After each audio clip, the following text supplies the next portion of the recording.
आपल्या शाळेमध्ये international violence against the woman day यासाठी आपण या ठिकाणी जमलेलो आहोत। आणि सगळ्यात महत्त्वाची गोष्ट म्हणजे व्हायलन्स म्हणजे काय आणि त्या संबंधीचा हा दिवस का याबद्दल आपण माहिती घेतोय।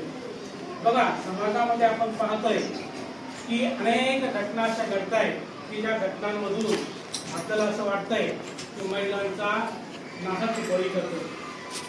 मग ती महिला ती जन्माला घातलेली जन्माला येऊ घातलेली पोटातलं बाळ असेल किंवा ती कॉलेजमध्ये जात असलेली आपली भगिनी असेल किंवा मग ती विवाहित झालेली एखादी नवविवाहिता असेल, ती पत्नी असेल, आई असेल, बहीण असेल, ती सगळ्याच भूमिकेमध्ये तिला असंख्य अडचणींचा सामना तिच्या आयुष्यामध्ये असतो। आणि त्यातलाच एक महत्त्वाचा मुद्दा म्हणजे पहिलं आपण बघतोय त्याला म्हणतोय आपण डोमेस्टिक व्हायलन्स।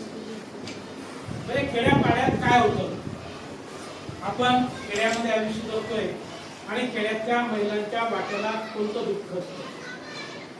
बघा, कोणताही गाव म्हटलं की त्या गावामध्ये त्यांचे 5वी